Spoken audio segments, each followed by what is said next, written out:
नमस्कार दोस्तों, स्वागत है आप सभी का आज के मुख्य समाचार के इस वीडियो में। जी हां दोस्तों, मोदी सरकार की तरफ से बड़ी और महत्वपूर्ण खबर की अपडेट निकल कर आ रही, जिसकी सटीक जानकारी हम आपको इस वीडियो में देंगे। बस आप इस वीडियो के साथ अंत तक बने रहें। लेकिन उससे पहले आपसे एक छोटी सी रिक्वेस्ट है कि मुझे इस वीडियो को बनाने में बहुत मेहनत लगती है, तो इस मेहनत के लिए वीडियो पर एक लाइक जरूर कीजिएगा। साथ ही वीडियो के नीचे दिए गए इस लाल बटन को दबाकर चैनल को सब्सक्राइब कीजिए और इस घंटी को भी दबाइए ताकि आपको दिन भर की बड़ी खबरों की जानकारी लगातार मिलती रहे।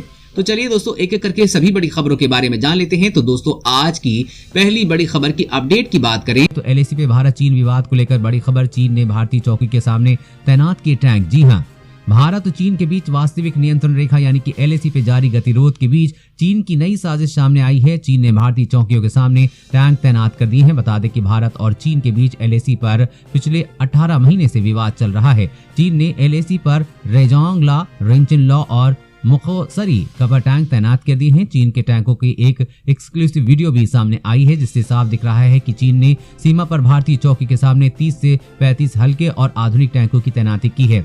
चीन को करारा जवाब देने के लिए भारत ने भी पूरी तैयारी कर ली है और पहली बार 17,000 फीट पर भारत ने टैंक तैनात किए हैं। ये पहला मौका है जब भारत ने इतनी ऊंची पहाड़ी पर टैंकों की तैनाती की है। हैरानी की बात यह है कि चीन अपनी साजिश पहले ही भांति बरकरार करे हुए है। समय समय पर जब वो थोड़ा सा पीछे हटने की कोशिश करता है, उसी जगह पर वापस लौट आता है। दुश्मन देश अपनी सेना की ताकत दिखाने की कोशिश करता है और उसे लगता है कि इससे सामने वाला डर जाएगा, लेकिन ये नया भारत है जो किसी से नहीं डरता। और अगली बड़ी खबर की बात करें तो गेमिंग विज्ञापनों के जरिए नहीं फैला सकेंगे भ्रम, टीवी चैनलों के लिए जारी हुई एडवाइजरी। जी हां, सूचना एवं प्रसारण मंत्रालय ने सैटेलाइट टीवी चैनल पर प्रसारित होने वाले ऑनलाइन गेमिंग, फैंटेसी, स्पोर्ट्स संबंधित विज्ञापनों पर गाइडलाइंस जारी की है। मंत्रालय ने प्रसारकों को सलाह दी है कि विज्ञापन किसी भी ऐसी गतिविधि को बढ़ावा न दे जो कि कानूनी रूप से प्रतिबंधित है। विज्ञापनों में 18 वर्ष से कम उम्र के व्यक्ति का चित्रण प्रतिबंधित है। साथ ही विज्ञापनों में ऑनलाइन गेमिंग को अतिरिक्त आमदनी या रोजगार के जरिए के रूप में नहीं दिखाया जाएगा। सूचना एवं प्रसारण मंत्रालय ने शुक्रवार को जारी एडवाइजरी में टीवी चैनल पर ऑनलाइन गेमिंग के विज्ञापनों पर चिंता जताते हुए कहा कि इसमें भ्रामक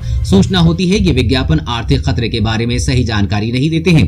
गाइडलाइंस के मुताबिक ऐसे विज्ञापनों में 18 वर्ष या इससे कम का कोई व्यक्ति नहीं दिखेगा। विज्ञापनों के 20% हिस्से पर चेतावनी जारी करनी होगी। ये गेम अधिक रूप से नुकसान पहुंचा सकते हैं। विज्ञापनों में ऐसे ऑनलाइन गेमिंग को रोजगार के रूप में चित्रित नहीं किया जा सकता। टीवी चैनल पर ये दिशा निर्देश जल्द लागू होंगे। और अगली बड़ी खबर की बात करें तो बर्ड फ्लू की चपेट में कई राज्य, यहाँ मुर्गे व अंडों की बिक्री पर लगा दिया गया है प्रतिबंध। जी हाँ, कोरोना महामारी के बीच मध्य प्रदेश, राजस्थान, पंजाब, हिमाचल प्रदेश के साथ ही केरल भी बर्ड फ्लू की चपेट में आ गया है। उक्त राज्यों में पिछले कुछ दिनों में ही सैकड़ों पक्षियों की मौत हो गई है। ये सिलसिला बदस्तूर जारी है।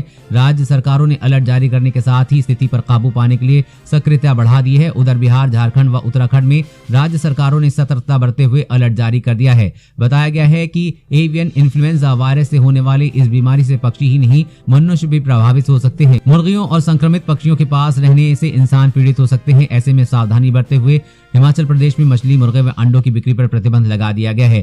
कोरोना महामारी से केंद्र सरकार ने भी सबक लिया है। हालात नहीं बिगड़े, ऐसे में राज्यों को बर्ड फ्लू से संबंधित अलर्ट जारी कर दिया गया है। साथ ही मृत पक्षियों के सैंपल लेकर जांच के लिए भेजने के भी निर्देश दिए गए हैं। वहीं जगह जगह पर पक्षियों के शव मिल रहे हैं, वहां पर जांच अभियान चलाया जा रहा है ताकि संदिग्ध फ्लू के मरीजों को अलग किया जा सके।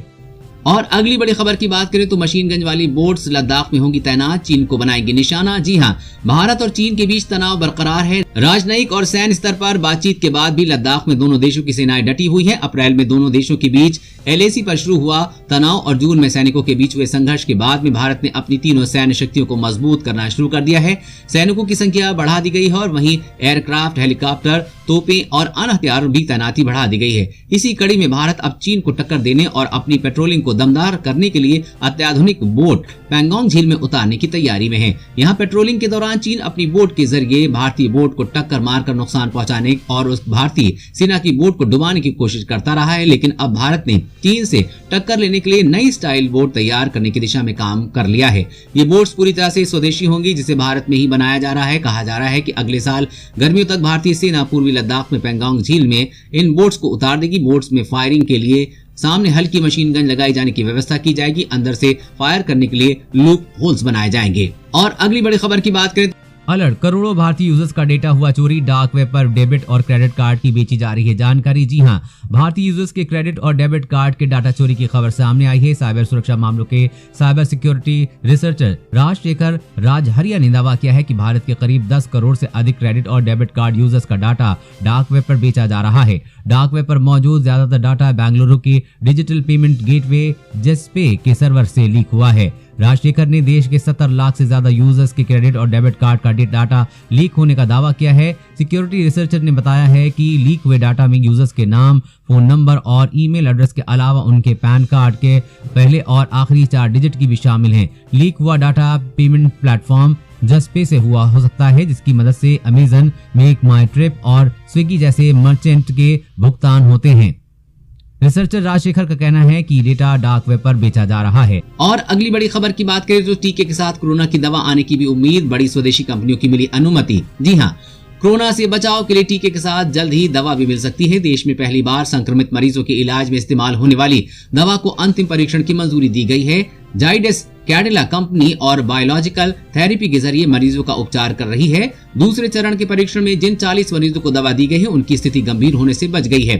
साथ ही ऑक्सीजन की कमी में भी सुधार देखने को मिला है। कंपनी के एमडी पटेल ने बताया कि drug controller general of India ने अनुमति मिलने के बाद देश के 25 अस्पतालों में भर्ती 250 मरीजों पर परीक्षण होगा। दूसरे चरण में जिन मरीजों को एक खुराक दी गई है उनमें 95% संक्रमण मुक्त हुए हैं। जाइडस कैडिला कोरोना का टीका भी विकसित कर रहा है जो परीक्षण के दूसरे चरण में है। ये भारत का स्वदेशी टीका है। और अगली बड़ी खबर की बात करें तो चीन को कहीं का नहीं छोड़ेगा अमेरिका, कर देगा बर्बाद, रिपोर्ट में हुआ खुलासा। जी हां, कोरोना महामारी के इस दौर में अमेरिका और चीन के बीच तनाव लगातार बढ़ता जा रहा है, जिससे चीन की चिंता बढ़ी हुई है। खबर के मुताबिक चीन पर आर्थिक प्रतिबंध लगाने के लिए अमेरिका चीन के खिलाफ और भी ज्यादा आक्रामक होता जा रहा है। एक ताजा रिपोर्ट के मुताबिक दुनिया का सबसे ताकतवर देश अमेरिका ने अपने कांग्रेस में चीन के खिलाफ एक सख्त बिल पास किया है, जिससे चीन पूरी दुनिया में अलग थलग पड़ जाएगा। साथ ही साथ आने वाले दिनों में उसकी परेशानी बढ़ जाएगी। खबर के मुताबिक अमेरिकी कांग्रेस में National Defense Authorization Act pass किया गया है। इस एक्ट में भारत और चीन के बीच लद्दाख में हुए सैन्य तनाव का भी जिक्र किया गया है। साथ ही साथ चीनी सरकार और चीनी सेना की निंदा की गई है। आपको बता दें कि ये विधेयक कानून का रूप ले लेगा। इस कानून में जिनपिंग सरकार को सख्त चेतावनी भी दी गई है कि सीमा पर भारत के खिलाफ आक्रामक कार्रवाई बंद करे। सबसे बड़ी बात यह है कि इस कानून को रिपब्लिकन और डेमोक्रेटिक सांसदों पर पूर्ण समर्थन मिला है। अब चीन पर पूरी दुनिया में प्रतिबंध लगना शुरू हो जाएगा। और अगली बड़ी खबर की बात करें तो मार्च 2021 तक बंद रहेंगे पहली से 8वीं तक के स्कूल, 10वीं 12वीं की होगी बोर्ड परीक्षाएं। जी हां, कोरोना महामारी के कारण इस पूरे सत्र में मध्य प्रदेश में पहली बार 8वीं तक के स्कूल नहीं खुलेंगे। 5वीं और 8वीं की बोर्ड परीक्षा भी नहीं होगी। सरकार ने ऐलान किया है कि मध्य प्रदेश में इस बार 30 मार्च 2021 तक स्कूल नहीं खुलेंगे, लेकिन इस दौरान 10वीं और 12वीं की बोर्ड परीक्षाएं आयोजित की जाएंगी, इसलिए अब इनकी नियमित कक्षाएं लगेंगी। सीएम शिवराज सिंह चौहान ने आज इस संबंध में स्कूल शिक्षा विभाग की बैठक ली। इसमें उन्होंने हालात की समीक्षा करने के बाद स्कूल न खोलने का निर्देश दिया। दोस्तों, सरकार का ये फैसला आपको सही लगता है यही नहीं, यह कमेंट करके जरूर बताइए। और अगली बड़ी खबर की बात करें तो मोदी सरकार का पोषण पर जोर, स्कूली बच्चों को खाने के साथ नाश्ते का भी ऐलान। जी हां, स्कूली बच्चों को दोपहर के खाने के साथ नाश्ता देने की योजना का फिलहाल पूरा रोड मैप तैयार हो गया है। हालांकि ये भी मंजूरी की प्रक्रिया में है। ऐसे में यदि इसे मंजूरी मिल जाती है तो इस पर हर साल करीब 10,000 करोड़ रुपए खर्च होंगे। इसके तहत स्कूली बच्चों को स्कूल पहुंचते ही पोषक तत्वों से भरपूर को तैयार नाश्ता दिया जाएगा, लेकिन इसमें ब्रांडेड कंपनियों से बनी सामग्री यानी कि बिस्कुट जैसी कोई चीज नहीं होगी। इसकी जगह स्वयंसेवी संस्थाओं और महिला सहयोगियों से तैयार सामग्री दी जाएगी। नई राष्ट्रीय शिक्षा नीति में स्कूली बच्चों के लिए मिड डे योजना के तहत खाने के साथ नाश्ता देने के सुझाव के बाद केंद्रीय शिक्षा मंत्रालय इस योजना के अमल में तेजी से जुटा हुआ है। इसके तहत मंत्रालय ने फिलहाल जो रोड मैप तैयार किया है उसमें इस योजना को सभी राज्यों में लागू किया जाना है। इसे मंजूरी के लिए जल्द ही कैबिनेट के सामने रखा जाएगा। वहीं आने वाले बजट में भी इसके ऐलान की पूरी संभावना है।